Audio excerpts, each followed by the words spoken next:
Jangankan saya yang datang di abad ke-7 ajarannya, kalian yang datang di abad pertama aja nggak bisa menemukan Injilnya Yesus. Ada Injilnya Yesus samamu? Ada. Salam satu Tuhan. Para sahabat, dukung semua ya channel Densa News Muslim. Di like, di subscribe, di share sebanyak mungkin untuk supaya mencegah sahabat-sahabat kita di luar sana tidak terpengaruh terhadap pemurtadan. Bahagialah kalian setelah kalian terluntang-lantung di antara pengajaran Romawi dan ajaran Yahudi. Islam datang membawa kendaraan yang sesungguhnya. Coba analisa yang paling dekat kita pahami. Engkau tidak akan melihat aku lagi, wahai orang-orang Farisi. Paulus seorang Farisi. Dan memang Paulus bukan melihat Yesus anak Maria. Galatia 1:1, yang datang kepadaku bukan manusia, berarti memang bukan Yesus. Engkau tidak akan melihat aku lagi. Lalu kapan aku bisa melihat engkau? Pada saat beliau datang, wa innahu la'immul lis-sa'ah fala tamtarunna biha wattabi'un hadza siratun mustaqim. Pada masa apa itu? Seperti kilat yang menyambar dari timur sampai ke barat, demikianlah aku Yesus akan nampak di tengah langit. Seluruh manusia melihatku, seluruh manusia akan meratap. Matahari menjadi gelap, bulan tak bercahaya, bintang-bintang berjatuhan, kuasa langit akan berguncang. Wa innahu la'ilmul lis-sa'ah fala tamtarunna biha wattabi'un. Itu sehingga orang-orang akan berkata kepada beliau setelah ia datang, apa yang dikatakan? Wa in min ahlil kitab illa la yu'minanna bihi qabla mauti. Tidak ada seorang ahli kitab pun selain mereka akan berkata, diberkatilah Yesus yang datang dalam nama Tuhan. Diberkatilah Yesus yang datang dalam nama Tuhan. Bergerumu kalimat itu, bergerumu seantero jagat raya nanti ketika Nabi Isa ada di tengah langit. Diberkatilah engkau, alaihi salam, alaihi salam, alaihi salam, alaihi salam. Bukan mati terkutuk di atas pohon. Nah ini kelirunya saudara. Tolong dikembalikan lagi pola pengajaran Yesus itu, kita dudukkan pada perkara yang sesungguhnya. Jangan kita masuk, kita ini di luar domba, jangan kita masuk ke dalam kelas nyawa domba. Kita cukup di luar aja. Kita bukan domba. Kapan-kapan kita masuk ke dalam di pengajaran mereka, maka kita adalah serigala yang berbulu domba. Catat itu. Engkau tidak akan melihat aku lagi. Paulus memang nggak melihat, tapi datang kepadanya makhluk asing mengaku Yesus. Menggenapi, waspadalah kepada penyesat yang datang kepadamu memakai namaku. Penyesatnya memakai nama Yesus, bergelar Kristus. Lengkapnya Yesus Kristus. Pengikutnya Kristen. Kristen pengikut Kristus. Itulah dia. Silakan.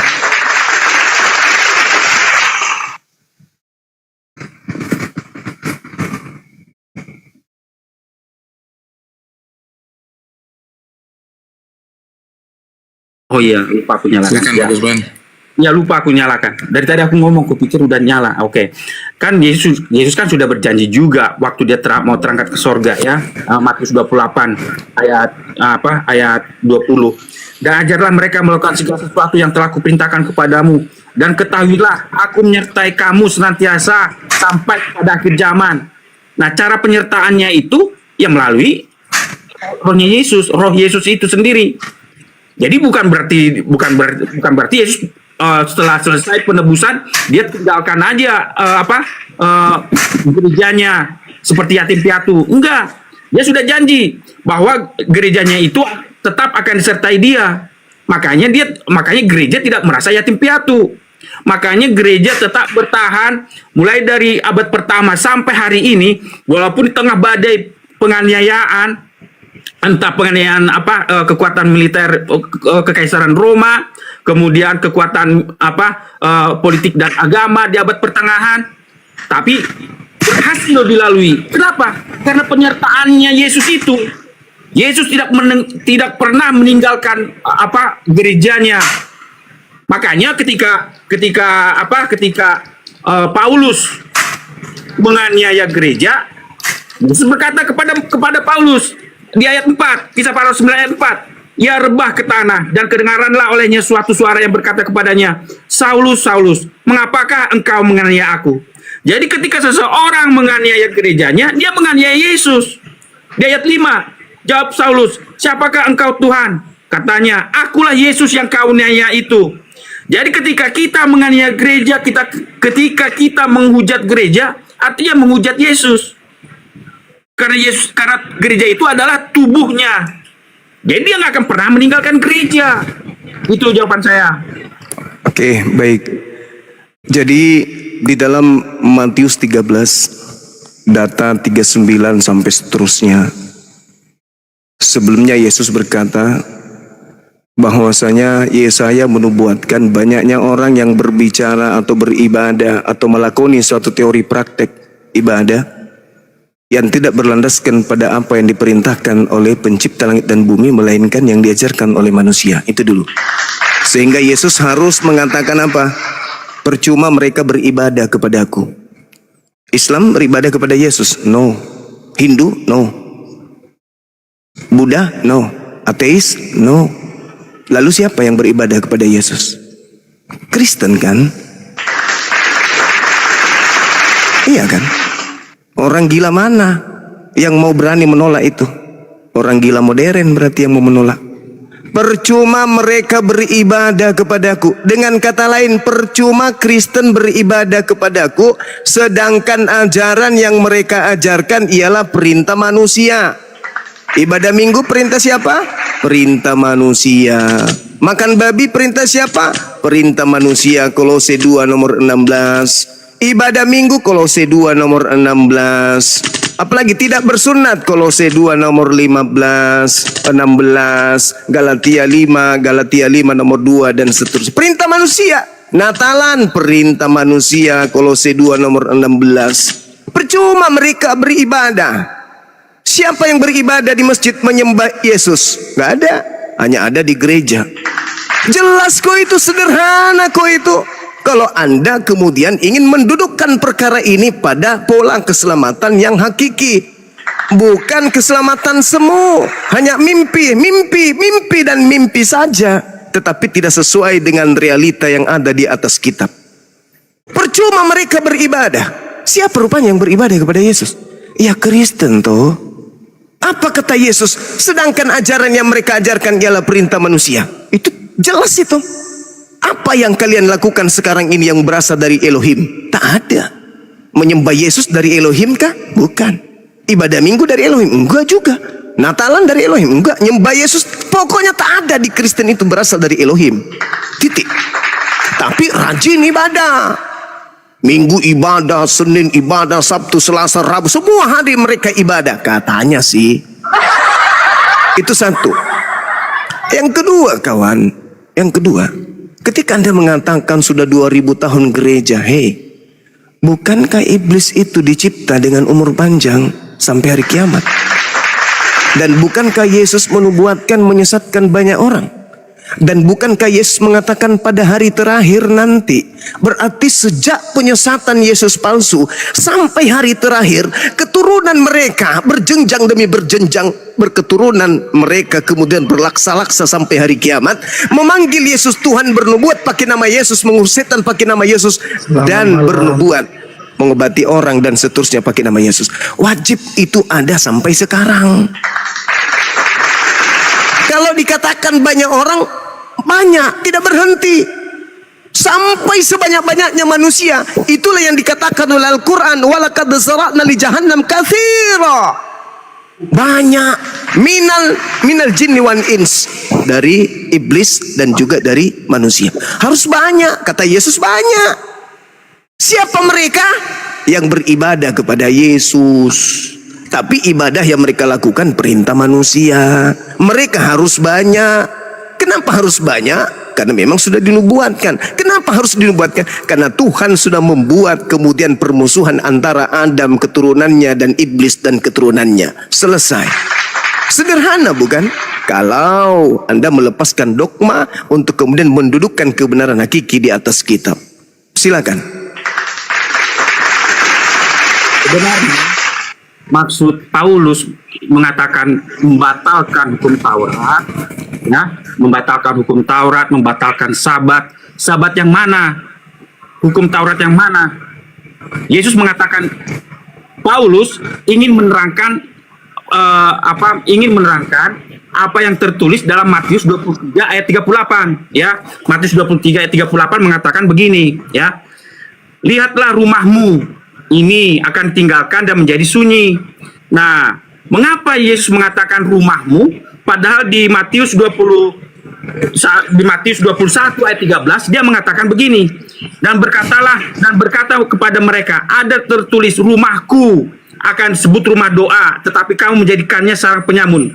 Bayangkan, dia hanya Yesus satu-satunya nabi atau anak manusia di Yerusalem, di tanah Israel yang menyebut bait suci itu bait suci itu adalah rumahku ya. Jadi satu-satunya dia menyebut dalam Matius 21 ayat 13 dan berkata kepada mereka, ada tertulis rumahku akan disebut rumah doa. Kemudian ke dalam Yohanes 2 ayat 16, kepada pedagang merpati ia berkata, ambil semuanya ini dari sini, jangan kamu membuat rumah Bapakku. Nah, rumah Bapakku menjadi tempat berjualan. Dia menyebut bait suci itu adalah rumah bapaknya. Tidak pernah Musa sekalipun menyebut bait suci itu adalah rumah bapaknya, atau Daud atau Salomo sekalipun. Tetapi Yesus mengatakan rumah Bapakku. Nah, dia mengidentifikasi dirinya sebagai yang berkuasa atas bait suci. Tadi di Matius 21 rumahku, di Yohanes 2 rumah Bapakku. Nah, di Lukas 2 ayat 40 jawabnya kepada mereka, mengapa kamu mencari aku? Tidakkah kamu tahu bahwa aku harus berada di dalam rumah Bapakku? Jadi sejak usia 12 tahun Yesus sudah tahu dan mengidentifikasi bahwa bait suci itu adalah rumahnya. Tetapi ingat, mengapa Paulus mengatakan membatalkan hukum Taurat, membatalkan Sabat? Di Matius 23, lihatlah rumahmu ini akan ditinggalkan menjadi sunyi. Ketika orang Israel menolak Yesus, dia mengatakan itu menjadi rumahnya. Makanya dia mengatakan dalam Matius di ayat berikutnya, di ayat 39, dan aku berkata kepadamu, mulai sekarang kamu tidak akan melihat aku lagi, hingga kamu berkata, diberkatilah dia yang datang dalam nama Tuhan. Nah, jadi yang dimaksud dengan dibatalkannya itu semua, itu sebenarnya sudah ada nubuatannya. Apa yang dibatalkan? Hosea 3 ayat 4 sampai 5. Dalam Hosea 3 ayat 4 sampai 5 dikatakan begini. Sebab lama orang Israel akan diam dengan tidak ada raja, tiada pemimpin, tiada korban, tiada tugu berhala, tiada efod dan terafim. Sesudah itu orang Israel akan berbalik dan akan mencari Tuhan Allah mereka dan Daud raja mereka. Mereka akan datang dengan gemetar kepada Tuhan dan kepada kebaikannya pada hari-hari yang terakhir. Jadi Yesus sudah menubuatkan bahwa bait suci itu akan hancur, dan apa akibatnya? Segala sesuatu yang menyangkut korban bakaran, upacara, ritual yang menyangkut bait suci itu akan dibatalkan oleh kematian Yesus. Makanya ketika Yesus mati di kayu salib, robek langsung tirai dari atas ke bawah. Dan setelah itu tahun 70 pembinasa keji menghancurkan bait suci. Itu jawaban saya. Terima kasih. Oke. Jadi kalau kita berbicara tentang rumah ibadah, sejak dari zaman Torah, kitab Kejadian, bahkan zaman Nabi Abraham, orang sudah mengenal bait El, rumah Elohim. Jadi bukan nanti di zaman Yesus. Betel itu bait El atau baitullah, bait Eloah. Itu sudah lama, itu sudah tradisi tempat-tempat ibadah mereka itu disebut Betel, atau sekarang mereka menyebutnya Mikdas atau sinagoge. Orang Islam menyebutnya baitullah atau bait Allah atau rumah Allah. Jadi itu cuman istilah yang ditujukan kepada rumah tempat ibadah mereka. Nah, kalau kita bahas ini tuh semakin rumet, semakin ruwet, semakin susah orang Kristen ini mendudukkan diri di tengah-tengah ajaran nabi-nabi. Kenapa? Kita lihat Yesaya 52 nomor 1, haram hukumnya orang Kristen masuk ke dalam kota Yerusalem. Yehezkiel 44 nomor 9, itu yang menyakitkan tuh. Seluruh pelanggaran-pelanggaran, dosa-dosa, kesalahan yang pernah kamu lakukan wahai Israel, Tak apa-apa, bisanya aku lupakan, kata Elohim. Tapi ada satu dosa yang telah kau lakukan yang tak akan pernah bisa aku lupakan, yaitu engkau memasukkan orang yang tidak bersunat ke dalam rumah ibadahku, mengotori, menajiskan kemudian upacara-upacara persembahan yang engkau lakukan. Sulit itu. Jadi tak ada hubungannya sama sekali. Ketika rumah yang dimaksud, rumah ibadah yang dimaksud akan diberikan kepada bangsa lain, sudah pasti rumah ibadah yang suci, sama seperti rumah ibadahnya orang Yahudi. Tak lain dan tak bukan, ketika kerajaan itu diambil diberikan kepada yang menghasilkan buah kerajaan itu. Di antaranya rumah ibadah yang tempatnya adalah diisi oleh orang-orang yang tahir, orang-orang yang kudus, orang-orang yang mensucikan diri, yang mentahirkan diri, yang membasuh tangan, wajah dan kaki sebelum masuk ke sono. Gak boleh orang makan babi masuk ke dalam. Gak boleh orang tidak bersunat masuk ke dalam. Dari buah kerajaan itu bisa kita lihat. Nah, bagaimana dengan rumah ibadahnya orang Kristen? Na'udzubillah summa na'udzubillah. Jauh dari pola keagamaan para nabi. Kalau Yesus hari ini hadir di tengah-tengah kita, beliau mau ibadah sujud, tentu dia mencari masjid, bukan mencari gereja. Kenapa bisa demikian? Karena masjid itu rumah Allah, sebagaimana Miqdas, sebagaimana sinagoge, itu rumah Allah. Baitel atau Bait El atau Baitullah. Sedangkan gereja apa? Gereja itu tempat berkumpulnya para pemakan makanan yang diharamkan oleh Elohim, tempat berkumpulnya orang-orang yang melanggar kekudusan hari Sabat dan kekudusan perjanjian kekal Allah dengan Abraham dan keturunannya. Jadi susah memang. Nah, kembali kepada pola tadi, saudara harus menyadari bahwa ketika Yesus mengajar, itu bukan mengajar kepada orang Arab, bukan mengajar kepada orang Islam, enggak. Bukan mengajar kepada orang Kristen, bukan mengajar kepada orang Roma Yunan, tidak. Tapi Yesus konsentrasinya, mahasiswanya adalah Bani Israel. Maka ketika Yesus berbicara kepada Bani Israel, bukan berbicara kepada kita, bukan berbicara kepada orang Kristen. Boro-boro Yesus berbicara kepada orang Kristen, orang Yesus tidak mengenal ajaran Kristen ini. Gitu loh, saudara. Jadi kembali kepada tema tadi, kalau Anda berbicara mengenai Paulus, sungguh Yesus tidak pernah datang kepada Paulus. Sampai hari ini Yesus tidak pernah menampakkan diri. Belum pernah. Sejak dia terangkat ke langit setelah diancam pembunuhan, sampai detik ini Yesus belum pernah kemudian menampakkan batang hidungnya di atas muka bumi. Kapan Yesus datang, maka kiamat. Kapan Nabi Isa datang, kiamat. Jadi yang datang kepada Paulus itu adalah penyesat atau makhluk asing yang memakai nama Yesus menyesatkan banyak orang. Orang banyak yang disesatkan, ya itulah, mohon maaf, itulah kalian. Makanya pola agama kalian dengan pola yang diajarkan Yesus beda kan? Coba. Bisa Beda. bertanya Bang, selamat malam. Ya, silakan. Saya mau tanya ke Bang Juma. Ya. Agamanya apa Bang Giga? Agamanya apa? Oh, harus sebutin agama ya? Ya, sebutin agama dulu. Oke, Kristen Bang, Kristen. Oke, silakan. Oke. Saya mau bertanya kepada Bang Juma nih, ya Bang ya. Kenapa Bang Juma lebih suka mempelajari Alkitab daripada Al-Quran? Oh, bukan, salah. Tunggu, sabar dulu, saudara Jos, biar saya jawab. Iya. Salah, Bung. Justru Al-Quran kalau kita kaji tidak bisa lepas dari kitab-kitab sebelumnya. Al-Quran kalau kita kaji tidak bisa lepas dari sembahan-sembahan di luar Allah. Al-Quran kalau dikaji tidak bisa kalau tidak dikaji agama Kristen, tidak bisa. Kenapa? Karena Kristen inilah yang diceritakan di dalam Al-Quran dengan sebutan orang-orang kafir yang menyembah kepada Nabi Isa. Kalianlah itu yang dimaksud. Maka tidak bisa membahas Al-Quran kaitannya dengan perbandingan agama umat-umat terdahulu Taurat dan Injil melepaskan Kristen. Kenapa?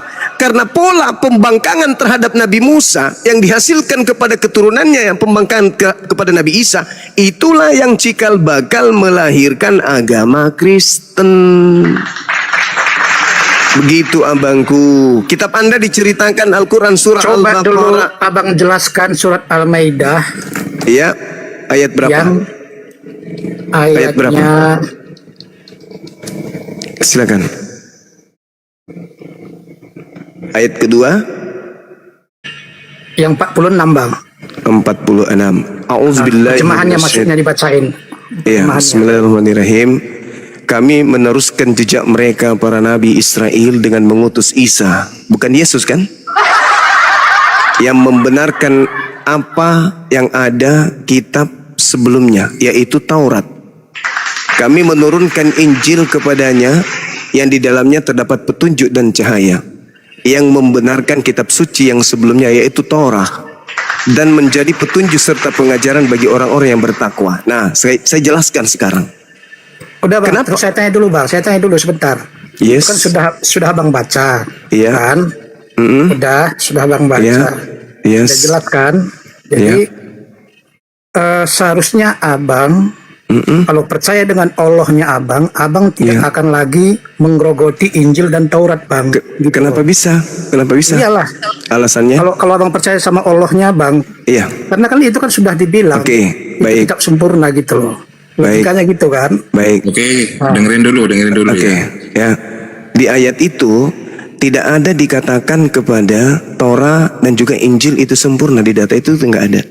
Cuman dikatakan bahwa di dalam kitab Taurat, di dalam kitab Injil, Allah menurunkan petunjuk dan cahaya di dalamnya. Itu enggak salah. Itu betul. Apa petunjuknya? Hidup kekal itu adalah manusia mengenal Yesus sebagai Tuhan atau utusan Tuhan? Sebagai utusan Tuhan. Itu petunjuknya. Cahayanya yang mana? Cahayanya adalah barang siapa yang percaya kepada Yesus tidak binasa, melainkan memperoleh hidup yang kekal. Percaya enggak ketika Yesus mengatakan aku tidak dapat berbuat apa-apa dari diriku sendiri? Percaya enggak ketika Yesus mengatakan aku diutus hanya kepada domba yang sesat dari umat Israel? Percaya enggak ketika dia mengatakan bahwa engkau tidak akan melihat aku lagi? Percaya enggak? Percayalah enggak ketika dia mengatakan waspadalah kepada penyesat yang datang kepadamu memakai namaku dan berkata akulah Kristus. Anda percaya enggak? Jadi gini bang, kalau Itulah. abang masih selalu Itulah meragukan sisa-sisa yang Injil, diterangkan di dalam pengajaran Quran terhadap pola yang ada terlebih dahulu. Seperti itu saudara. Ada kebenaran, ada petunjuk, ada cahaya, ada. Masalahnya kalian yang punya kitab tetapi kalian tidak menggunakan cahaya dan petunjuk tersebut. Kalian malah menggunakan ajaran Paulus, bukan menggunakan ajaran Yesus. Paham sampai sini? Injil itu di kitab siapa bang? Coba. Injil itu ketetapan Tuhan yang datang kepada Nabi Isa alaihi Ya, salam. ke kitabnya agama apa coba? Bani Israel. Kristen bukan Injil. Kristen gua beda. Oh berarti abang udah salah besar itu. Salah Oh, besar enggak salah. Iyalah salah besar. Berarti nggak Oke. percaya sama Allahnya gitu loh. Sekarang begini. Gitu loh logikanya di situ. Karena kan Allahnya bilang Injil sabar. dan Taurat. Setahu Sabar. saya itu ada di Alkitab gitu loh. Ya, Taurat sabar, dan Injil. Sabar, boleh. Saya bicara sebentar. Coba buka cakrawala berpikir saudara. Ini kita mengkaji Bible Anda ya, bukan mengkaji Al-Quran saya. Sangat naif kalau Bible Anda tolak.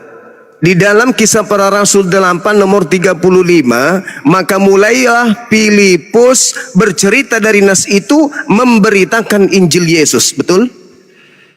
Betul dikatakan begitu, betul? Betul? Betul dong. Artinya gini bang, sabar dulu, kalau Anda masih meragukan dengar dulu bang. Enggak, Dengar kalau dulu. Anda meragukan Alkitab, Dengar dulu makanya, dengarkan dulu saya, dengar.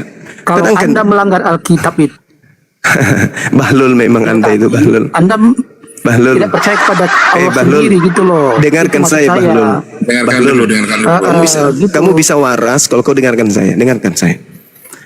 Justru abang yang Filipus. nggak masuk logika gitu. Ya sudah, Anda di bawah. Saya tidak perlu murid yang membangkang terhadap saya di mana saya mengajarkan kebenaran. Ya. Waktu saya sangat berharga. Asal Anda tahu. Jadi ketika Kisah Para Rasul menceritakan di dalam bab 8 nomor 35, Filipus sang murid Yesus yang dipanggil di dalam Yohanes 1 Filipus ikutlah denganku. Di Markus 1:14 Filipus dan Yesus di Galilea mengajarkan Injil Allah. Itu tidak bisa Anda pungkiri. Injil Allah, Injil Yesus, satu kesatuan yang tak terpisah. Kisah Para Rasul 8 nomor 35, maka mulailah Filipus menceritakan tentang memberitakan kepada mereka tentang Injil Yesus. Filipus tidak memberitakan, dengarkan saudara yang tadi, ya logika rusak, dengarkan. Filipus tidak memberitakan Injil Lukas. Catat. Filipus tidak menceritakan Injil Matius. Filipus tidak menceritakan surat-surat Paulus, Markus, Lukas, itu tidak. Tetapi Filipus memberitakan Injil Yesus. Pertanyaan muncul, mana Injil Yesus itu? Ada? Mana? Tak ada. Jadi beda Injil Yesus dengan Injil-Injil yang kamu gunakan hari ini. Catat itu, catat pakai tinta emas, catat sebesar-besarnya di dinding rumahmu. Injil Yesus dan kitab-kitab yang digunakan Kristen hari ini itu adalah dua ketetapan yang berbeda. Apa kesinambungannya? Nah, dengarkan gurumu berbicara. Kesinambungannya di mana? Injil Yesus ada pada masa Yesus mengajar. Ketetapan itu muncul pada saat Yesus mengajar. Injil Lukas, Injil Markus, Injil Matius, Injil Yohanes, apalagi surat-surat kepompong milik Paulus, itu hanyalah catatan-catatan orang yang melakukan penyelidikan tentang Yesus, murid Yesus, saat Yesus memberitakan Injil Allah, Injil Yesus. Yesus bersama muridnya mengajarkan Injil Allah. Lukas mencatat apa yang sedang Yesus lakukan bersama murid-muridnya dan pengajarannya. Makanya Lukas mencatat tuh, aku menyelidiki, aku menyimak dengan seksama berita-berita, peristiwa-peristiwa yang terjadi di antara kita, maka saya mencatatnya, menyusunnya kembali. Catat itu. Jadi itu dua Injil yang berbeda. Segala firman yang engkau berikan kepadaku telah aku sampaikan kepada mereka. Penerima firman yang disebut mereka bukan Lukas, bukan Markus, bukan penulis Matius, bukan penulis Yohanes, bukan Paulus, tapi murid-muridnya, murid-murid yang tidak menulis, yang menerima segala firman itu. Bukan Lukas, bukan Markus. Nah, mana segala firman itu? Ya ahlal kitab lima talbisunal haqqa bil batil wa taktumul haqqa wa antum ta'lamun. Lalu ketika kemudian mereka mencampur adukan ajaran Nabi Isa atau Yesus dalam pandangan saudara, mereka menuliskan tuh, fawailul lil ladzina yaktubuna al-kitaba bi aydihim tsumma yaquluna hadza min indillah. Mereka menuliskan kemudian hasil penyelidikan mereka, apa yang Yesus lakukan dengan murid-muridnya Bani Israel. Mereka catat, mereka tulis, mereka kumpulkan, mereka selidiki, mereka kemudian saling jiplak satu sama lain. Jadi kitab yang ada di genggaman Kristen hari ini, Yesus tidak validasi, Yesus tidak beri pengesahan, Yesus tidak pernah tahu, Yesus tidak pernah kenal. Karena memang Yesus, jangankan kitab Kristen, orang-orang penulisnya pun Yesus tidak kenal. Kenapa ada pemberitaan seperti kisah para rasul? Karena Lukas melakukan penyelidikan, sehingga pengajaran yang muncul adalah itu tadi. Ada kebenaran di dalamnya, ada petunjuk di dalamnya, ada cahaya di dalamnya. Mana cahayanya? Yesus mengajarkan kepada murid-muridnya segala firman yang berasal dari Elohim, menghantarkan murid-muridnya percaya kalau Yesus adalah rasul, bukan anak zina. Mana petunjuknya? Bahwa Yesus mengajarkan Injil, bukan mengajarkan buku Lukas, buku Markus, buku Matius, Roma, Galatia dan seterusnya. Bukan. Itu yang perlu saudara Kristen pahami. Boleh tanya semua, boleh. Itu yang perlu saudara Kristen pahami, bahwa dalam hal ini sekali lagi saya katakan, Yesus datang kepada kaumnya Bani Israel membawa ketetapan-ketetapan dari Elohim, dan ketetapan-ketetapan dari Elohim itu tidak diberikan kepada penulis kitab-kitab kanonik, sebab kitab kanonik menuliskan hanya berdasarkan hasil penyelidikan. Sedangkan murid-muridnya segala firman yang engkau berikan kepadaku telah aku sampaikan. Murid tidak melakukan penyelidikan. Murid tidak perlu kesaksian-kesaksian orang lain. Murid tidak perlu melakukan penyusunan penelitian terhadap peristiwa. Murid tidak perlu lagi melakukan penyelidikan. Sebab muridlah yang menerima segala firman tersebut. Sedangkan Markus, Matius, Yohanes itu semua bukan murid Yesus. Mereka menceritakan kesaksian-kesaksian orang. Apalagi Paulus, itu sama sekali bukan Yesus, bukan ajaran Yesus yang datang kepada Paulus, tapi ajaran makhluk asing yang memakai nama Yesus. Demikian. Boleh tanya Bang Suma? Silakan. Ya, setahu saya ya si Paulus ini menurut Petrus ya, dia memiliki hikmah Allah. Jadi tulisan-tulisannya itu adalah ilham Allah. Itu menurut Petrus ya. Dan saya ingin tanya Anda, jika Injil yang kami di Bible ini bukan Injil yang benar, supaya dianggap kita dipandang beragama, Injil mana yang Islam tegakkan dan Taurat mana yang ditegakkan? Sedangkan kalau di Al-Maidah 68 ya, tidak dipandang beragama kalau tidak menegakkan Injil. Coba tunjukkan ke saya Injil Yang menegakkan yang siapa di situ? diajarkan oleh Islam. Yang harus menegakkan di situ siapa? Wahai ahli kitab, Ahli kitab. tidak Belajar lagi. dipandang beragama. Belajar lagi, sebelum belajar kamu lagi, belajar lagi. menegakkan ajaran Taurat, Injil dan Al-Quran. Siapa ahli dan kitab apa-apa itu? yang di dalamnya. Siapa ahli kitab itu? Kami, umat Islam. Ya, Kami. kita semua bisa dibilang ahli kitab. Itulah kamu penyakitmu. Semua bisa. Itulah penyakitmu. Sudah Jadi, tua tapi bisa. blow on. Itulah Tidak ada penyakitmu. siapa on. Itulah penyakitmu. Jawab dulu. Ahli kitab Taurat itu, mana, Bahlul. Injil mana Ahli yang kitab ada- itu, diam kau Bahlul. Kau lagi bahas Al-Quran kan? Yang disebut ahli kitab di situ, saudaraku, itu adalah Bani Israel. Mereka yang harus menegakkan, bukan ente. Ente itu Bani Kampret. Kau bukan Bani Israel, kau bukan ahli kitab, kamu Bahlul kitab. Al-Quran untuk semua manusia, bukan untuk Al-Quran Israel. memang diperuntukkan untuk manusia. Ya, ayat itu bukan untuk Israel.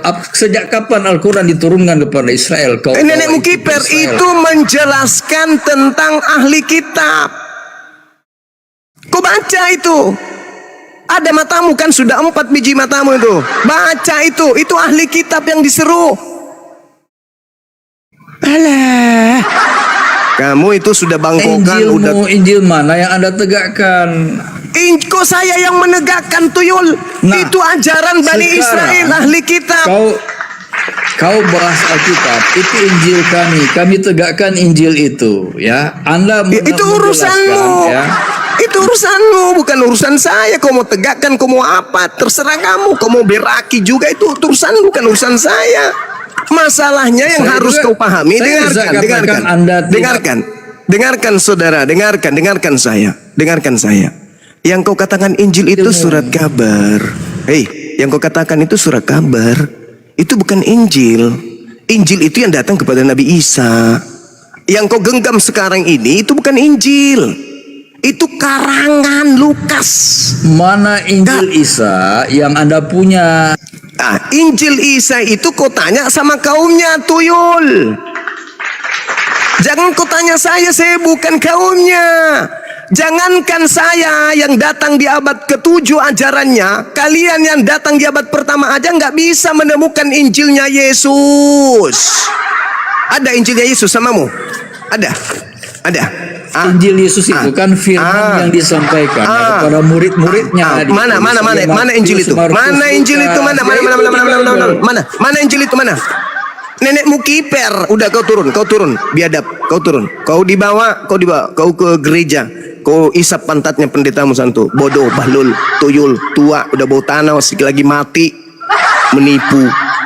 Kau katakan itu Injilnya Yesus. Kau dekat di sini, kuludai matamu. Udah tolol, Bahlul, tua, nipu lagi. Mana ada itu Injilnya Yesus, kampret?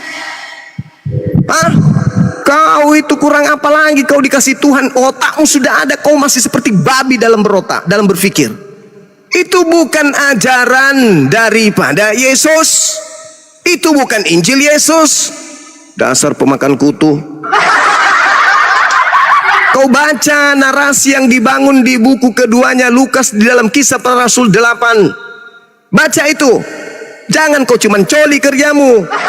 Kau baca sekali-sekali itu kitabmu supaya kau paham. Jangan cuman doktrin dongok yang kau punya. Udah tua bahlul lagi. Diharapkan kau tua itu bisa memberikan kejelasan, penjelasan, keterangan yang menerangkan kepada jemaatmu. Jangan kau bodoh-bodohi orang. Masa kau katakan itu buku yang dari barat itu, dari Belanda, Injilnya Yesus? Dasar tuyul. Dekat-dekat kau di sini, ku bakar putingmu pakai api rokok. Biar kau sadar itu. Tak boleh kau membodohi kawan. Jangan kau, karena kau punya buku, seenaknya kau berbicara. Kau baca Kisah Wartawan 8 nomor 35. Filipus sang murid yang mendapatkan legalitas menjadi penginjil setelah dia itu mengatakan bahwa Filipus mengajarkan Injil Yesus. Tuh, Injil Yesus berbeda dengan buku yang kau pegang itu, Bahlul. Nanti beberapa ratus tahun baru ada buku yang kau pegang itu. Baru kau bilang itu Injil. Nenekmu kiper, kata Injil pun kau rampok dari Quran. Nah, gimana? Bagus. Bagus kan? Kalau gurumu sudah marah-marah samamu, diajak pintar nggak mau pintar, selalu aja bodoh. Coba kau sedikit gunakan akal apa? Gunakan akal sedikit aja kau pakai akalmu. Kita sudah berusaha mau menolong kamu ini, mau menolong kamu supaya kau tidak terjerumus ke dalam api neraka. Kau persulit pula jalannya supaya kita bantu kau. Mana Injilnya Yesus? Ini. Dasar balau. Mana ada Injil? Segala firman yang engkau berikan. Nah, nih polanya nih, ku tanya samamu ya. Yang tadi itu siapa, si John? Dengarkan saya, saudara John. Sebelum kau meninggal, dengarkan saya. Kalau kau percaya kitabmu, harusnya kau yakini itu. Di kitabmu mengatakan Yohanes 17 nomor 8. Dan juga Yohanes 12 nomor 49. Penggenapannya di data 50 itu. Harusnya kau malu itu baca itu. Aku tidak berkata-kata dari diriku sendiri. Apa yang aku katakan adalah apa yang difirmankan Tuhan kepada aku untuk aku katakan dan aku sampaikan. Satu, catat itu. Catat itu. Aku tidak berkata-kata dari diriku sendiri. Berarti wajib hukumnya orang Kristen kalau Anda pengikut Yesus menampilkan sebuah kitab yang 100% firman Tuhan. Tak boleh ucapan Yesus. Saya ulang, kalau Kristen ini adalah pengikut Yesus yang betul, wajib hukumnya Kristen menunjukkan kitab yang dimana di dalamnya satu pun tak ada ucapan Yesus, melainkan firman Tuhan yang terlontar dari mulut Yesus. Apalagi ada tulisan Paulus di dalamnya? No. Apalagi ada ceritanya Lukas di situ? Tidak ada. Cerita Petrus? No. Cerita Yohanes? No. Tidak boleh ada bercampur baur cerita-cerita konyol di dalamnya. Harus murni firman Tuhan yang terfilter dari mulut Yesus. Tidak bisa, tidak. Bahkan untuk sekedar ucapan Yesus pun tak boleh masuk ke situ. Nah, pertanyaannya, mana kitab itu? Yohanes 12:49. Aku tidak berkata-kata dari diriku sendiri. Oke? Yohanes 14 nomor 24. Firman yang kau dengar dari mulutku bukan dari aku. Oke? Tetapi dari Bapa yang telah mengutus aku. Nah, mana firman itu? Cepat. Mana firman itu? Yang tidak bercampur aduk dengan perkataan Yesus. Mana? Ada? Tidak ada. Harusnya polanya kalau kita menitik daripada Yohanes 12:49-50 karena firman Tuhan itu adalah kekal, maka harus ada kitabnya murid Yesus, kedudukannya persis sama seperti kedudukan Al-Quran, dan harus ada ucapan-ucapan Yesus yang kedudukannya sama seperti hadits. Mana itu? Coba mana. Taruhlah 4 kanonik ini hadits, tapi palsu karena tidak bersanad sampai ke Yesus. Tetapi 100% ucapan Elohim yang datang kepada Yesus itu mana? Yang tidak terkontaminasi, yang tidak bercampur dengan ucapan Yesus itu mana? Tidak ada. Sedangkan buku yang tidak bercampur aduk, yang hanya ucapan Yesus aja tak ada. Pasti ada perkataan Paulus di dalamnya. Dan benarlah apa yang dikatakan peribahasa ini. Anjing kembali makan mentahnya dan babi kembali ke kubangannya. Peribahasa kok masuk di situ. Mana kitabnya Yesus yang ucapan Yesus tok yang ada di dalamnya? Mana? Tak ada. Mana firman Tuhan yang datang kepada Yesus yang jangankan pengarang, ucapan Yesus pun tak ada di dalamnya? Mana? Enggak ada juga. Maka benarlah kata Quran, ya ahlal kitab lima talbisunal haqqa bil batil wa taktumul haqqa wa antum ta'lamun. Jadi jangan kau menangis kalau Al-Quran membahas kitab lu, fawailul ladzina yaktubuna al-kitaba bi aydihim tsumma yaquluna hadza min indillah. Jangan kau nangis. Jangan. Karena itu memang fakta, itu real. Paulus ngarang cerita sendiri, Lukas ngarang cerita sendiri, Matius ngarang cerita sendiri, Yohanes asik dengan ceritanya sendiri, Markus juga asik dengan ceritanya sendiri. Ayo, ada nggak validasi dari Yesus? Sedangkan Yesus mengatakan apa? Hehehe, jangan kau menyangka aku berkata-kata dari diriku. No, aku tidak berkata-kata dari diriku sendiri. Apa yang aku ucapkan adalah apa yang diperintahkan oleh Tuhanku untuk katakan, aku sampaikan. Dan firman Tuhanku itu adalah hidup kekal. Keren kan? Itulah yang disebutkan dalam Al-Quran. Di dalamnya ada kebenaran, di dalamnya ada hudan, petunjuk, di dalamnya ada nur, cahaya. Kalian saja yang tidak menggunakan cahaya itu, karena memang Yesus berpesan kepada muridnya, jangan kau lemparkan mutiara kepada babi, barang kudus kepada anjing. Maka sekalipun sudah ada di tanganmu genggaman daripada mutiara yang ada di dalamnya, kemudian ada juga barang kudus dalamnya, tapi kamu tidak bisa mengambilnya meskipun kau genggam setiap hari, bahkan hanya kau simpan di laci. Iya kan? Oke, silakan teman-teman. Bang Handi, saya angkat telepon, ada telepon dari Pak Bupati. Silakan Bang Handi dan teman-teman.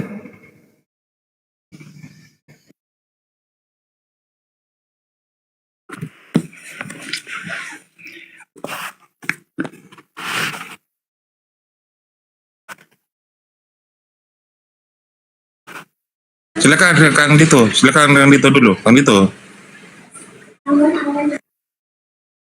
Tapi sebelum Kang Dito, boleh nggak saya tadi kan ada yang mau saya respon, tapi keburu sama dua tadi tamu. Arif.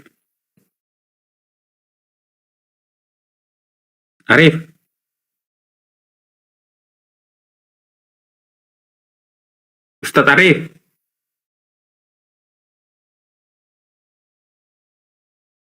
Silakan lanjut dulu, Jos. Saya dulu ya. Arif. Gantian, silakan. Dulu ya. Oke. Nah, tadi kan mengapa Paulus dalam Kolose dalam kitab Kolose dengan dalam Efesus Kolose 2 ya. Di situ ditulis begini.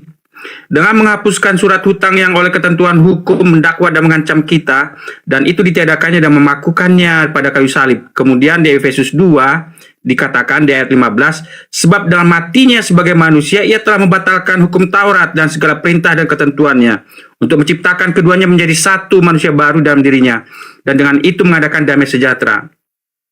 Mengapa Paulus mengatakan seperti itu? Karena Yesus mengatakannya itu dalam Yohanes 2. Dalam Yohanes 2 dikatakannya begini. Ayat 18, dari ayat 18 dulu saya katakan ya, saya baca. Ayat 18 dikatakan begini, orang-orang Yahudi menantang Yesus, katanya, tanda apakah dapat engkau tunjukkan kepada kami bahwa engkau berhak bertindak demikian? Jadi tanda apakah ya? Tanda apakah? Ayat 19, jawab Yesus kepada mereka, rombak bait Allah ini, dan dalam 3 hari aku akan mendirikannya kembali. Ayat 20, lalu kata orang Yahudi kepadanya, 46 tahun orang mendirikan bait Allah ini, dan engkau dapat membangunkannya dalam 3 hari? Tetapi yang dimaksudkannya dalam bait Allah ialah tubuhnya sendiri. Jadi di sini kita lihat, ketika Yesus mengatakan dalam Matius 23 ayat 38 ya 39, rumahmu yang tadinya rumah Bapakku, yang tadinya rumahku menjadi rumahmu, dan kemudian setelah Yesus mati di kayu salib, kemudian tirai dari atas sampai ke bawah robek, kemudian tahun 70 dihabiskan, diruntuhkan sampai rata dan tanah, tidak ada lagi bait suci di Yerusalem. Artinya apa? Tubuh Yesus itulah yang menjadi bait suci, menggantikan bait suci yang ada di Yerusalem. Makanya Paulus mengatakan Sebab dengan matinya sebagai manusia, ia telah membatalkan hukum Taurat dengan segala perintah dan ketentuannya, untuk menciptakan keduanya menjadi satu manusia baru dalam dirinya, dan dengan itu mengadakan damai sejahtera. Nah, Paulus menerangkannya di dalam kitab Ibrani ya. Dalam kitab Ibrani dikatakannya begini. Sebab itu, hai saudara-saudaraku yang kudus, yang mendapat bagian dalam panggilan surgawi, pandanglah kepada rasul dan imam besar yang kita akui, yaitu Yesus, yang setia kepada Dia yang telah menetapkannya sebagai Musa, sebagaimana Musa pun setia yang dalam segenap rumahnya. Tetapi Kristus setia sebagai anak yang mengepalai rumahnya. Dan rumahnya ialah kita, jika kita sampai kepada akhirnya teguh berpegang pada kepercayaan dan pengharapan yang kita megahkan. Jadi sekarang bukan lagi bait suci yang ada di Yerusalem itu yang menjadi bait suci, tetapi apa? Tubuh Kristus itu yang telah terangkat ke sorga. Itulah menjadi bait suci kita. Itulah arah kiblat kebaktian orang Kristen. Makanya mengapa dibatalkan perayaan-perayaan itu diterangkan oleh Ibrani 9 ayat 11. Ya, Ibrani 9 ayat 11. Tetapi Kristus telah datang sebagai imam besar untuk hal-hal yang baik yang akan datang. Ia telah melintasi kemah yang lebih besar dan yang lebih sempurna, yang dibuat oleh tangan manusia, artinya yang tidak termasuk ciptaan ini. Jadi, yang tadinya ada imam besar di bait suci telah dibatalkan oleh Kristus, ya, dengan kematiannya Kristus. Nah, kemudian di ayat 12, dan ia telah masuk satu kali untuk selama-lamanya ke dalam tempat yang kudus, bukan dengan membawa darah domba jantan dan darah anak lembu, tetapi dengan membawa darahnya sendiri. Dan dengan itu ia telah mendapatkan kelepasan yang kekal. Jadi yang tadinya di bait suci itu ada korban bakaran, darah domba, darah lembu, itu dibatalkan dengan apa? Darah Yesus yang mati di kayu salib. Ayat 13. Sebab jika darah domba jantan, ya, dan darah lembu jantan dan percikan abu lembu jantan menguruskan mereka yang najis sehingga mereka disucikan secara lahiriah, betapa lebihnya darah Kristus. Jadi darah Kristus itu melampaui, lebih baik daripada korban bakaran yang ada di bait suci yang kemarin di Yerusalem. Tetapi darah Kristus itulah makanya membatalkan korban bakaran yang ada di bait suci. Itu makna yang dimaksudkan oleh Paulus. Dengan matinya dia membatalkan hukum Taurat. Ayat 14 saya bacakan lebih lanjut lagi. Betapa lebihnya darah Kristus yang oleh roh yang kekal telah mempersembahkan dirinya sendiri kepada Allah sebagai persembahan yang tak bercacat, akan menyucikan hati nurani kita dari perbuatan-perbuatan yang sia-sia, supaya kita dapat beribadah kepada Allah yang hidup. Karena itu ia adalah pengantara dari suatu perjanjian yang baru, supaya mereka yang telah terpanggil dapat menerima bagian kekal yang dijanjikan. Sebab ia telah mati untuk menebus pelanggaran-pelanggaran yang dilakukan selama perjanjian pertama. Nah, kemudian Ibrani 9 ayat 25. Dan ia bukan masuk untuk berulang-ulang mempersembahkan dirinya, sebagaimana imam besar setiap tahun masuk ke dalam tempat kudus dengan darah yang bukan darahnya sendiri. Makanya dalam kematian Kristus, Paulus mengatakan dengan matinya Kristus, dia membatalkan hukum Taurat. Hukum Taurat yang mana? Upacara-upacara yang ada di dalam bait suci. Nah, makanya di ayat 26, saya lanjut baca Ibrani 9 ayat 26. Sebab jika demikian, ia harus berulang-ulang menderita sejak dunia ini dijadikan. Tetapi sekarang ia hanya satu kali saja menyatakan dirinya pada zaman akhir untuk menghapuskan dosa oleh korbannya. Terus selanjutnya di ayat Jangan panjang-panjang, Pak Jos. Itulah. Ya udah, karena nggak panjang-panjang. Itulah intinya. Artinya makna dari matinya Kristus membatalkan dengan matinya Kristus membatalkan hukum Taurat. Artinya kematian Kristus itu menggenapi upacara-upacara bait suci. Makanya Yesus mengatakan rumahmu. Udahlah. Jadi bait suci itu jawaban saya. Terima kasih. Gue heran nih Pak Jos, ini panjang kali kalau ngomong. Terus sambung menyambung, tapi tidak sesuai dengan realita dan fakta. Pertama Pak Jos, ingat baik-baik, dicatat. Hukum Taurat itu hanya untuk Bani Israel. Itu pertama. Kenapa ada yang bukan Bani Israel membatalkan hukum orang? Saya kasih contoh. Ada sebuah negara, contohnya Malaysia, punya hukum sendiri. Datang Vietnam membatalkan hukum Malaysia. Apa hubungannya coba? Nggak nyambung gitu loh. Hukum Taurat untuk Bani Israel, datang Bani Roma membatalkan hukum orang. udah dipinjem, udah diambil, dicolong, dibatalin, sok-sok punya. Nah, ini nggak nyambung begitu. Artinya apa? Ini ada cocokologi, nggak nyambung gitu ya. Lebih baik saya sarankan Pak Jos, kalau Anda mau jadi Kristen yang baik, konsentrasi aja. Pertama adalah Tuhanmu yang keluar dari kubur itu setelah disalib. Kedua, konsentrasi ke budaya Roma, karena memang agamanya Pak Jos itu berbau Yunani, berbau Roma, berbau dewa, karena bahasanya juga Yunani koine. Nggak ada hubungannya dengan Yesua Amasia, anaknya Maria, yang datang kepada Bani Israel. Dan ini dua hal yang berbeda. Kenapa? Karena Kristen itu memang berkembang di dunia barat, di Roma. Kristen tidak berkembang, bahkan tidak dikenal, bahkan tidak laku di tempat kelahirannya Yesus. Jadi tidak ada urusannya dengan Pak Jos. Itu saran saya Pak Jos, tidak usah mengais-ngais, lebih baik terus terang sekarang bahwa saya ini Kristen berdasarkan yang mati di tiang salib, yang keluar dari kubur, yang berbau Yunani itu. Karena memang harus menyembah para roh-roh itu tadi gitu. Itu saran saya Pak Jos ya. Tidak ada hubungannya dengan Bani Israel gitu, oke? Benar. Deal? Ya, sebentar saya jawab ya sebelum itu. Oke. Nah, mengapa Paulus mengatakan bahwa mengaku hukum Taurat, Yesus kan berasal dari Yahudi ya, budak Yahudi. Nah, mengapa kematian Kristus, mengapa Yesus bisa membatalkan semua upacara yang ada di bait suci? Ini Ibrani 10 ayat 1.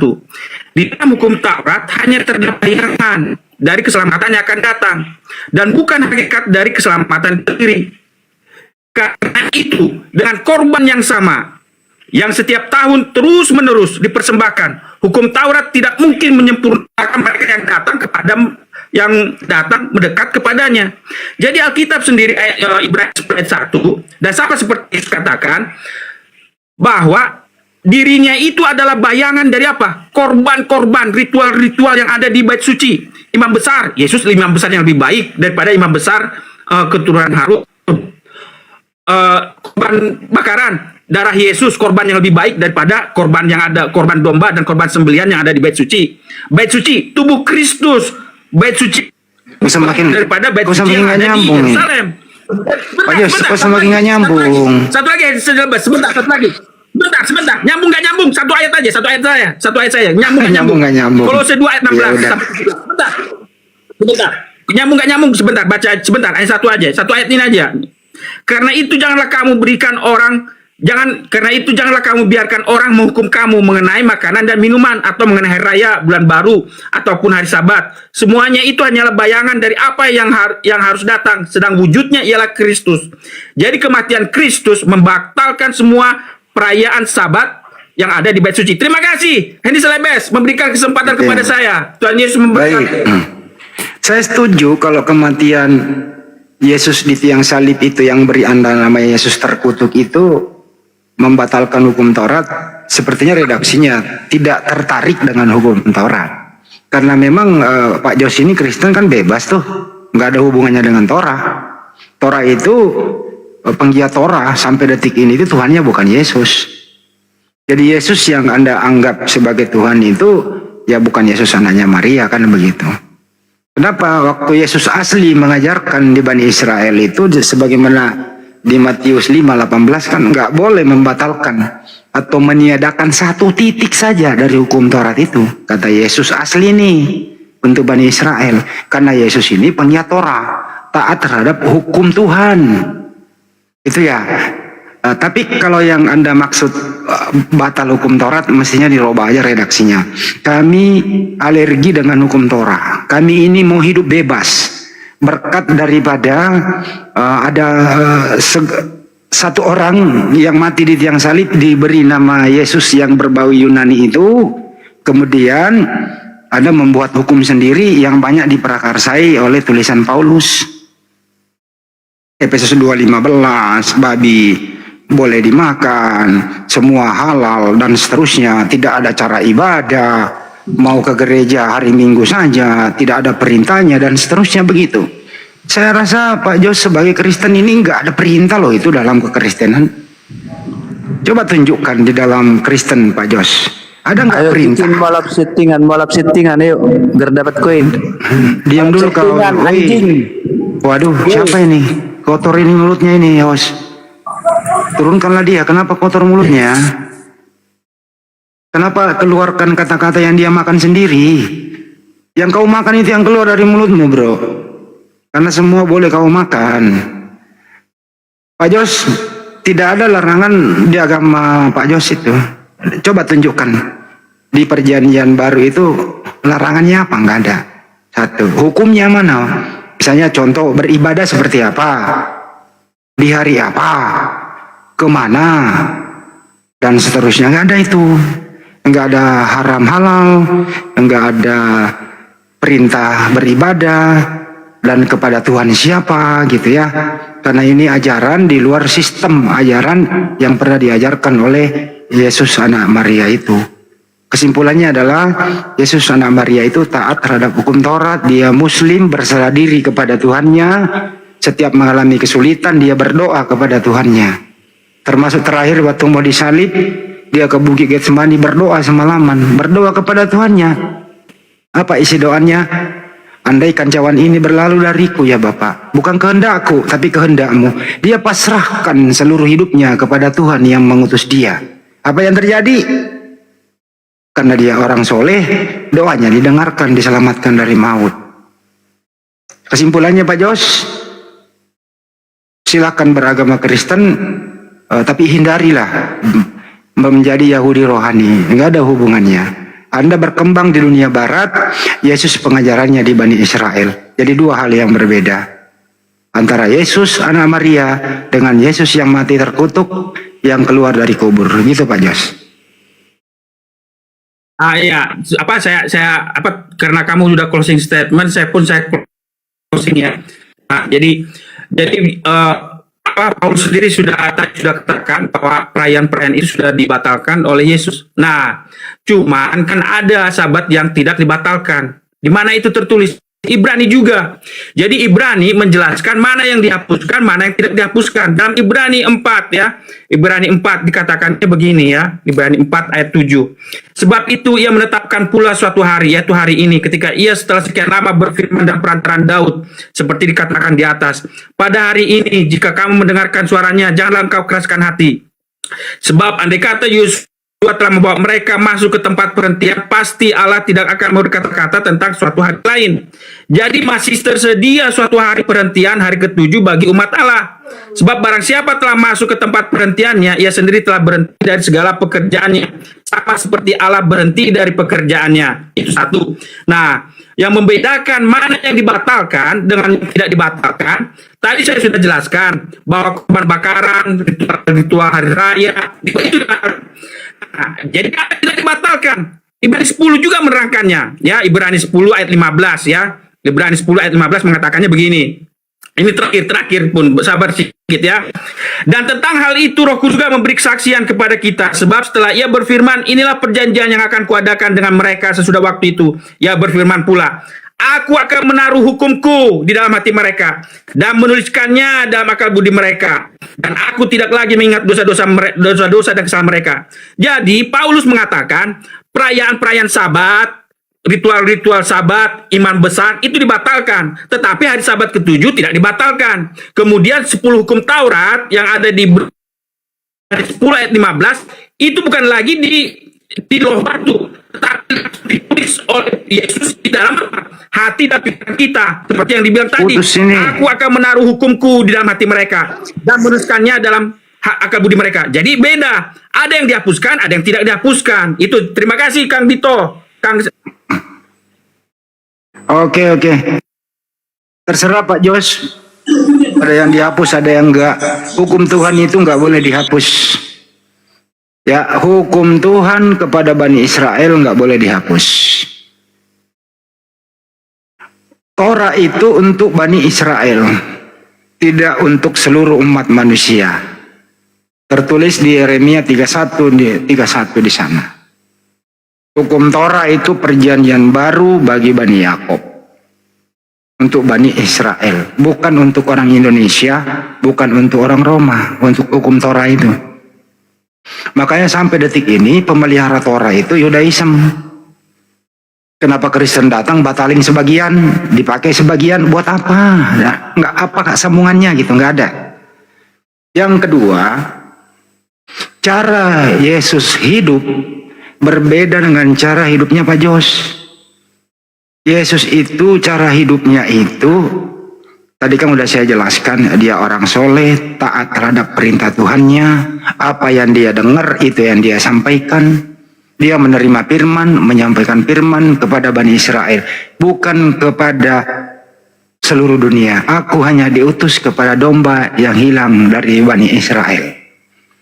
Kesimpulannya, himbauan saya Pak Jos, jadilah Kristen yang original, Kristen yang tidak ada hubungannya dengan Yesus anak Maria, tapi Kristen yang berhubungan dengan Yesus yang mati terkutuk di tiang salib, yang keluar dari kubur. Apa itu? Sebagaimana yang diproklamirkan oleh Paulus di Antioquia, di sanalah pertama kali orang disebut Kristen. Sudah berbau Eropa dia, udah keluar dari tanah lahirnya Yesus. Gitu ya. Setelah dari sana dibawalah ke Roma untuk dikonsilikan mulai dari 325 sampai 381. Di sanalah mulai berakar bagaimana Yesus adalah Tuhan. Dan muncullah di 381 Kalsedon, di sanalah ada konsep Trinitas, Tritunggal. Kemudian berjayalah Katolik, datang Martin Luther menjadi Protestan, datang Ellen G. White menjadi Advent, dan seterusnya. Jadi semua yang ada di benak Pak Jos itu adalah berbau barat. Tidak ada hubungannya dengan tempat kelahirannya Yeshua Mashiach. Jadi Kristen Pak Jos terbelah, artinya terputus ajaran Yudaism dengan Kristen. Tapi kami hormati di sini kalau Pak Jos mengakui kami Kristen sejati, tidak ada hubungannya dengan Yeshua Mashiach. Kami Kristen yang berbau Yunani, karena memang dia berpusat di Roma, termasuk original teksnya adalah Yunani Koina. Berbau Yunani lah, biar jelas perbedaan antara Yudaism, Kristen, dan Islam. Jangan ada lagi plagiat-plagiat yang mencoba-coba mencari keselamatan, terbungkus keselamatan, tapi di dalamnya adalah penyembah para dewa-dewa, roh-roh itu tadi. Makasih Pak Jos, semoga menjadi Kristen yang is the best. Sampai jumpa.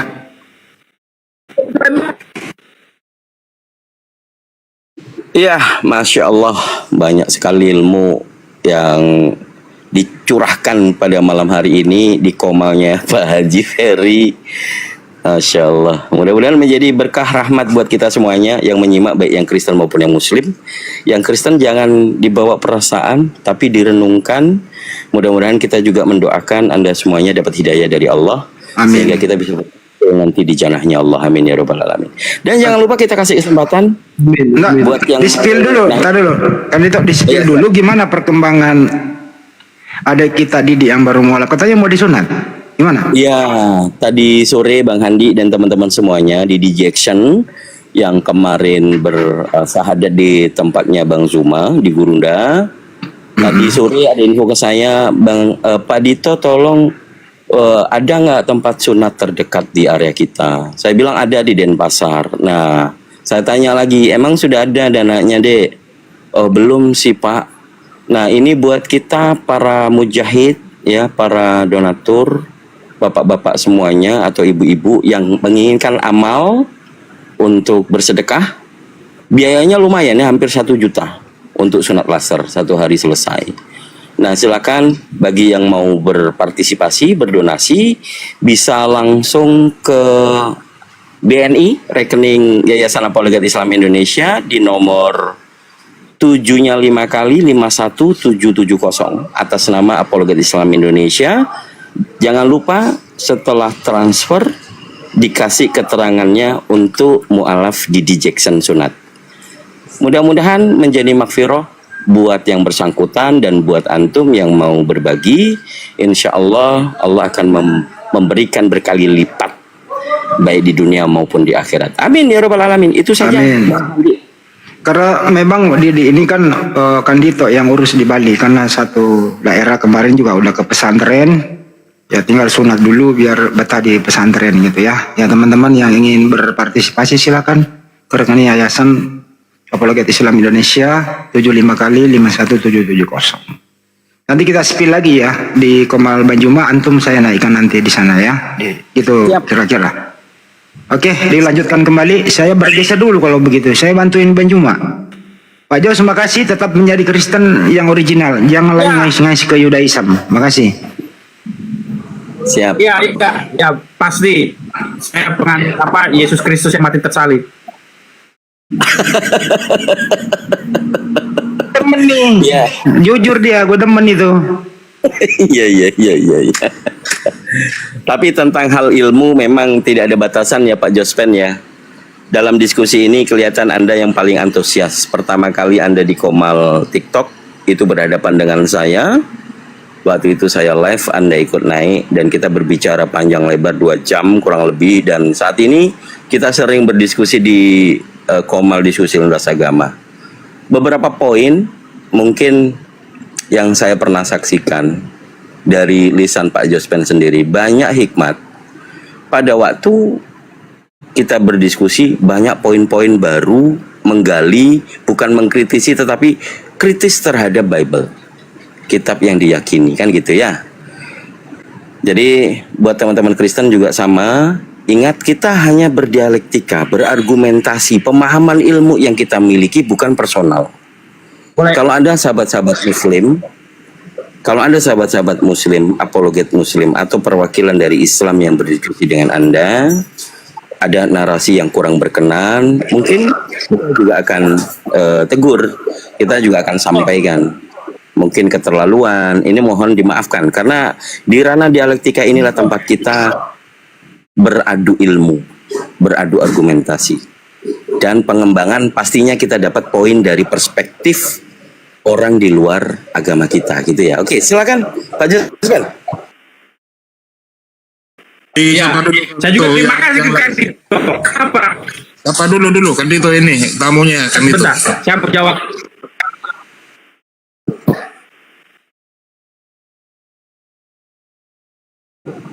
Oh, Pak Lubis, selamat malam. Pak Jospen, sinyalnya nggak itu. Oh, Pak Lubis 01 lagi nyari. Udah.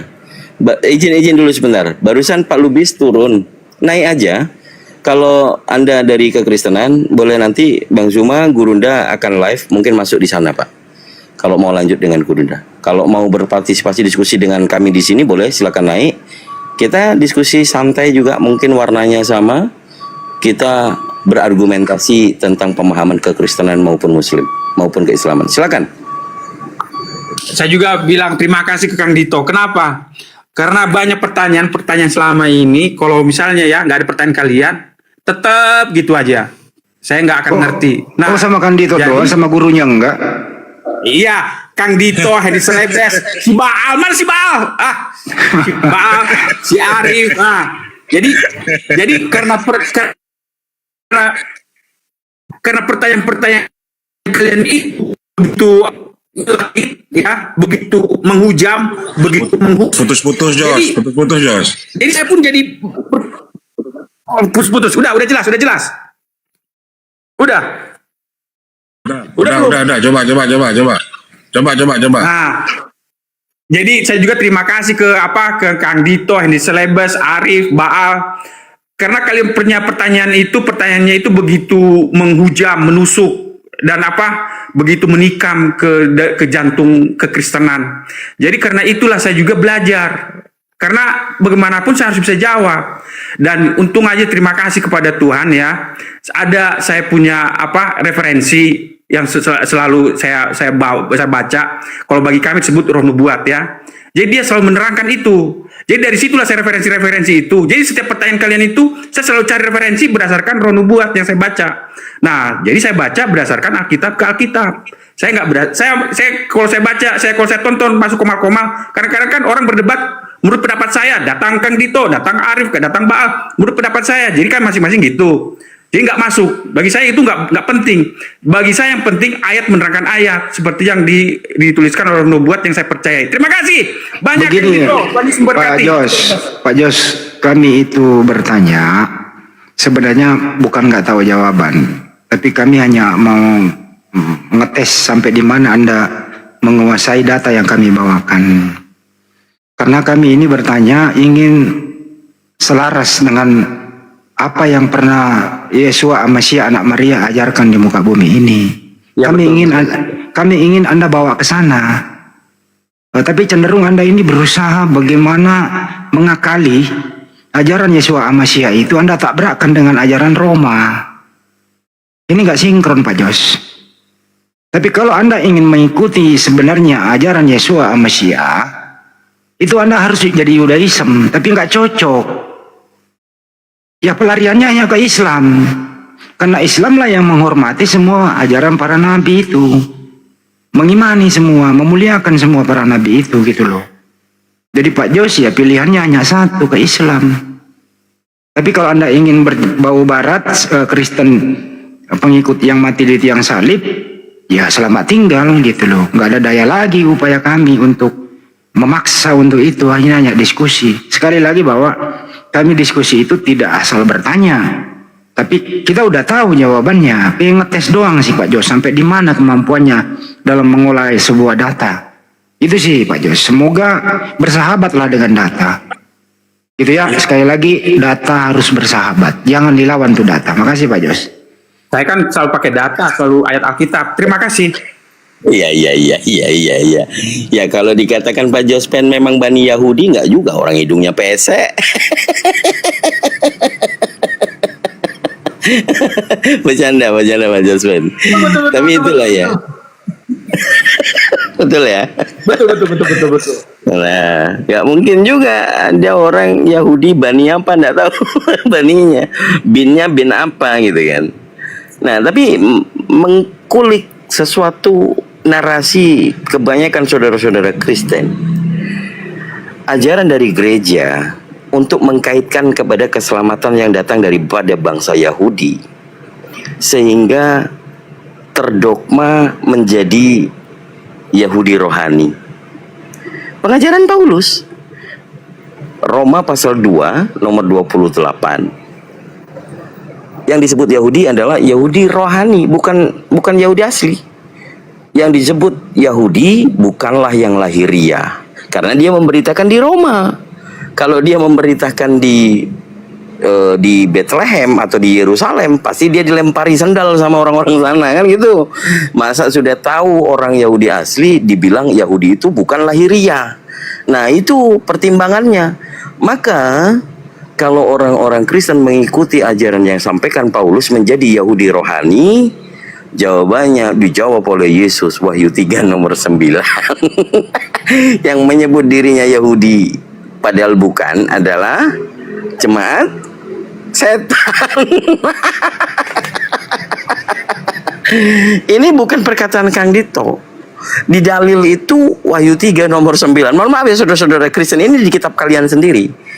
Yang suka mengatakan kami Yahudi rohani, ternyata Anda sendiri tidak sadar, kelihatan Anda tidak pernah baca Bible. Lihatlah beberapa orang dari jemaat setan, beberapa orang dari jemaat iblis yang menyebut dirinya Yahudi padahal bukan, melainkan berdusta. Coba dicermati saudara. Kalau hanya bantahan kalian comot-comot, lah itu salah besar. Comot-comot itu kata lain dari yang Pak Jospen tadi sampaikan. Ayat menjawab ayat. Bahasa inteleknya, kekristenannya adalah sola scriptura. Bible diyakini menjawab dirinya sendiri. Kalau ada orang yang menyebut dirinya Yahudi rohani, maka dia adalah jemaat setan.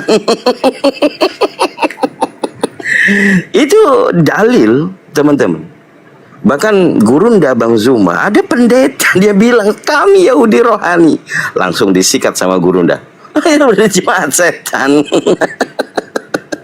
Ya, ini bukan kita menertawakan, menyudutkan, menista, Tapi dalam diskusi dialog ini, kalau dipikir, loh kok bener juga Bang Dito, Bang Zuma, Gurunda, teman-teman apologet Islam Indonesia tidak pernah berbicara di luar daripada Bible. Ilmu rujukannya yang pertama, teologi.